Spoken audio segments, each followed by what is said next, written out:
अगर आपने हमारे YouTube चैनल को अब तक सब्सक्राइब नहीं किया है तो आपको यहाँ सब्सक्राइब बटन दिख रहा है, इस पर आप क्लिक कीजिए और हमें सब्सक्राइब कर लीजिए। और साथ ही साथ इसके सामने एक नोटिफिकेशन बेल आ रहा है, इसे भी आप इनेबल कर दीजिए ताकि आपको तुरंत नोटिफिकेशन मिले जब भी हम कोई नई वीडियो अपलोड करें।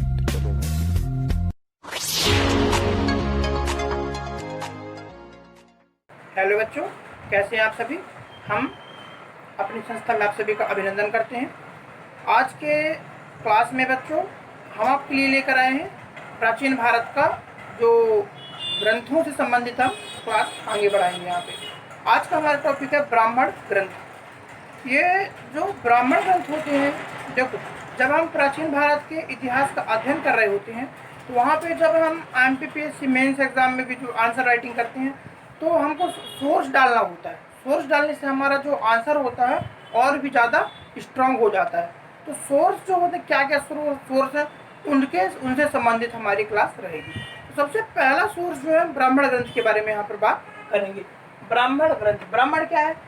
प्राचीन जो काल था, प्राचीन भारत में हमारा जो समाज था तो वो 4 वर्णों में विभाजित था। पहला वर्ण कौन था? ब्राह्मण, दूसरा क्षत्रिय, तीसरा जो था वैश्य और चौथा जो था शूद्र। तो ये 4 वर्णों में जो हमारा पहला वर्ण था ब्राह्मण, उसके अकॉर्डिंग हम यहाँ पे चर्चा करने जा रहे हैं। तो ब्राह्मण समझ में आ गया, ब्राह्मण होते क्या है? ठीक है, ब्राह्मण एक वर्ण है। अब उन वर्ण ने कैसे कैसे ग्रंथों को लिखा, उनसे अकॉर्डिंग हम यहाँ पे डिस्कशन करेंगे। तो ब्राह्मण ग्रंथों की बात करें बच्चों तो 2 प्रकार के होते हैं। एक होता है श्रुति और दूसरा होता है स्मृति। श्रुति मतलब, ये श्रुति मतलब होता है सुनने से संबंधित। कैसे संबंधित? सुनने। ठीक है, क्या श्रुति मतलब सुनना। तो जो सुनने से संबंधित जो ग्रंथ होते हैं जिनको सुना जा सके। ठीक है। फिर दूसरा होता है स्मृति। स्मृति मतलब क्या होता है? स्मृति हम याददाश्त भी बोलते हैं, तो जो याद रखने, याद रखा जा सके जिन्हें, ऐसे ग्रंथ जिन्हें हम क्या कर सके, याद रख सकें, तो उनको क्या बोलते हैं? स्मृति ग्रंथ। तो समझ में आया श्रुति और स्मृति। श्रुति की अपन बात करेंगे तो श्रुति के अंतर्गत कौन कौन से होते हैं? तो सबसे पहले तो होते हैं वेद। श्रुति के अंदर कौन से होते हैं? सबसे पहले वेद। वेद में कौन कौन से होते हैं बच्चों? तो वेद में हम यहाँ पे 4 वेदों को लेंगे। कौन कौन से वेद? 4 वेद, ऋग्वेद, यजुर्वेद, सामवेद और अथर्ववेद। श्रुति के अंदर कौन से आते हैं? वेद। ठीक है, MPPSC या फिर IAS के एग्जाम प्री में भी क्वेश्चन आते हैं कि ऐसे कौन से ग्रंथ हैं। जैसे आ गया ऑप्शन क्वेश्चन आ गया कि निम्नलिखित ग्रंथों में कौन से ग्रंथ श्रुति हैं। ठीक, श्रुति ग्रंथ है, और ऑप्शन दे देगा ऋग्वेद, यजुर्वेद, सामवेद, अथर्ववेद। तो अपन को चूज करना पड़ता है। तो यदि अपन को मालूम होगा कि ये श्रुति हैं और ये स्मृति हैं तो अपन अपना आंसर अच्छे से चुन पाएंगे। ठीक है बच्चों। अब देखो श्रुति क्यों? क्योंकि वेद क्या होते हैं? पहले के ज़माने में क्या होता था, जो ब्राह्मण वेद पढ़ता था और जो पब्लिक होती थी उस वेद को सुनती थी, इसलिए इसको श्रुति के अंतर्गत रखा गया। इसके अलावा दोस्तों जो दूसरा था आरण्यक। आरण्यक, आरण्यक क्या होते हैं? ये भी एक प्रकार के ग्रंथ होते हैं। ऐसे ग्रंथों को आरण्यक बोला जाता है। आरण्य मीन्स क्या होता है? जंगल। ठीक है, तो ऐसे ग्रंथ जिनका निर्माण जंगल में किया गया हो, अरण्य में किया गया हो, तो उनको क्या बोला जाता है? आरण्यक। फिर होते हैं बच्चों उपनिषद। उपनिषद, उपनिषद मतलब क्या होता है? उप मतलब होता है समीप, अनिषद मतलब होता है कोई भी ग्रंथ। ठीक है, तो जब हम गुरु के पास बैठकर ज्ञान का अर्जन करते हैं तो उसको क्या बोलते हैं? उसको बोलते हैं उपनिषद। इसके अलावा वेद। चौथा है दोस्तों ब्राह्मण ग्रंथ।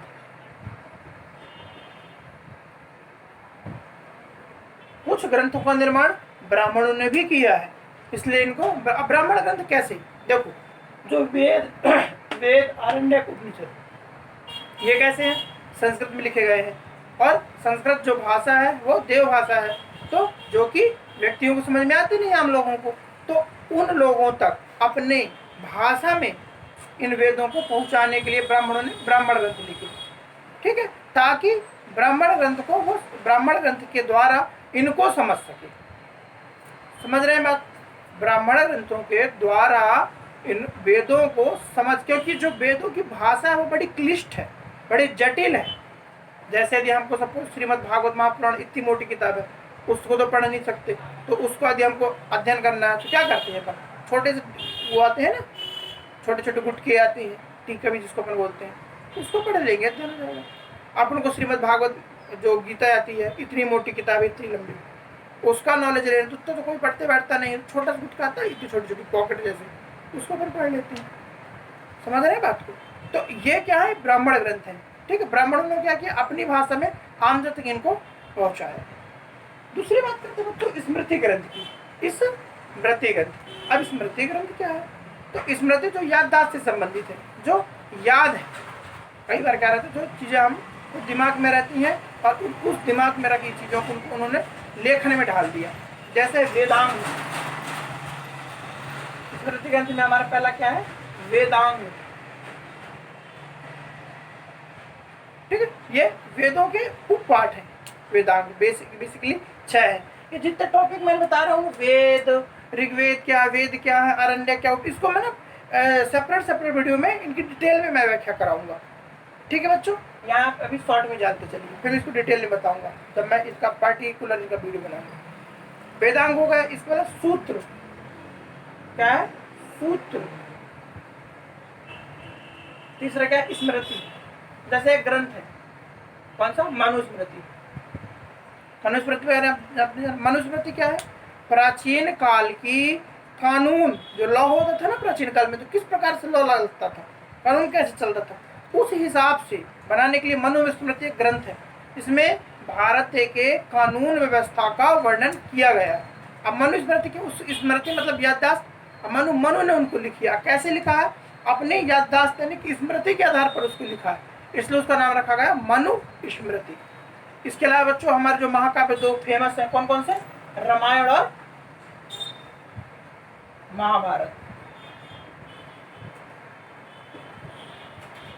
अब ये भी स्मृति, क्योंकि तुलसीदास ने जो लिखा है तुमने कुछ देखा नहीं, ठीक है, रामायण जो लिखा, महाकाव्य को वेद व्यास ने देखा नहीं कैसे से महाभारत हुआ था, उनने सुना, दंत कहानियों के माध्यम से सुना कि ऐसे से हुआ और उनने उस ग्रंथ की रचना कर दी। ठीक है बच्चों, इसके अलावा देखते हैं पुराण। पुराने 12 पुराण जो होते हैं ना, विष्णु पुराण, मत्स्य पुराण, वायु पुराण, इन पुराण जो पुराण भी वो भी स्मृति ग्रंथों के अंतर्गत ही आते। अब हमें संहिता जो वेदों की बात करें तो वेद जो है वो तो 4 है, वेदों की संख्या कितनी है, 4। ठीक है, वेदों की संख्या कितनी है, 4 है। ऋग्वेद, यजुर्वेद, सामवेद, अथर्ववेद।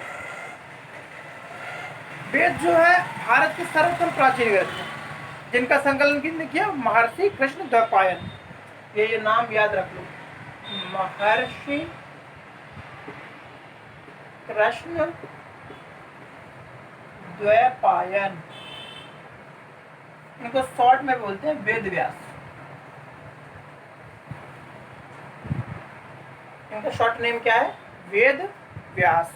इसको फुल फॉर्म जरूर याद रखे रहना आप। ये इन्होंने क्या किया है, इन्होंने चारों वेदों का, प्राचीन धर्म ग्रंथ, इनका संकलन किया है, यानी कि एकत्र किया है, ग्रंथों को एकत्र किया, लिखा नहीं है।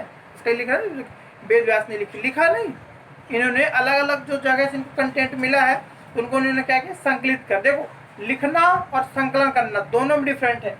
ठीक है, संकलन मीन्स क्या होता है, संकलन, जैसे आप कोई लेखक की किताब देखेंगे तो उसमें लिखा रहता है कि लेखक का नाम, कहीं कहीं लिखा था संकलित। संकलित मतलब कि विभिन्न प्रकार के लेखों द्वारा एक पुस्तक क्या की, संकलित की गई है। ठीक है बच्चों, वेद का अर्थ क्या होता है, नॉलेज या फिर ज्ञान। वेद से हमको क्या मिलता है, आर्यों के आगमन, बसने, जो आर्य लोग यहाँ पर आए कैसे रहे, कैसे उनकी जो सभ्यता है, परंपरा है, पनपी, और कैसे उन्हें पूरे भारत में धीरे धीरे, क्या पूरे भारत नहीं बोल सकते, ठीक है, ज़्यादातर तो इनका जो प्रभाव हमको देखने को मिला है तो उत्तर भारत में ही मिला है, साउथ तक आए नहीं है। ठीक है, तो वो कैसे आए, कैसे उन्होंने अपने कल्चर को डेवलप किया, इसकी तो संपूर्ण डिटेल मिलती है, तो हमको किससे मिलती है, वेदों से मिलती है। ठीक है बच्चों, तो आज का हमारा टॉपिक ब्राह्मण ग्रंथ यहीं पे खत्म होता है। इसको आप नोट डाउन जरूर कर लीजिएगा, नोट्स बनाते चलिए।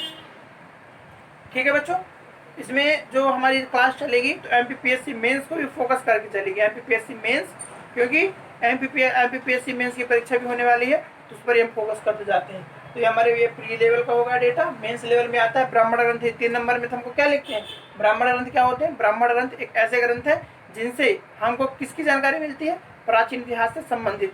ये 2 प्रकार के होते हैं, श्रुति और स्मृति। 6 नंबर में आता है तो अपन इसको आपको एलोबरेट करके लिखना है कि इसके अंदर क्या होगा, ठीक है, इसके टाइप्स लिखना पड़ेगा और स्मृति के टाइप के 6 नंबर। और ये 15 नंबर में आता है तो 15 नंबर में जितना मैंने डाटा दिया है यहाँ पे इसको और एलोबरेट करना पड़ेगा। तो मैं नेक्स्ट क्लास में इनको और एलोबरेट करवा दूंगा, तो आपका 15 नंबर क्वेश्चन होगा। तो मैं जो भी टॉपिक लेके आऊँगा उसमें 3 नंबर, 6 नंबर, 15 नंबर तीनों के बारे में डिटेल दूंगा। ठीक है बच्चों, इसमें आपके IAS pre, MPPSC pre, mains दोनों की तैयारी करके चलना है। ठीक है बच्चों, तो कैसी रही आज की क्लास। यदि आपको अच्छी लगी हो तो अपना जो सुझाव जो है लाइक जरूर करें वीडियो को, और अपने सुझावों को जो डाउट हो, जो प्रॉब्लम क्रिएट हो रही हो तो कमेंट में मेंशन जरूर करें, और इस वीडियो को ज़्यादा से ज़्यादा अपने फ्रेंड सर्कल में शेयर करें। ठीक है बच्चों, तो मिलते हैं नेक्स्ट वीडियो में एक नए लेक्चर के साथ। तब तक आप मन लगाकर स्टडी करिए। ठीक है बच्चों, थैंक यू।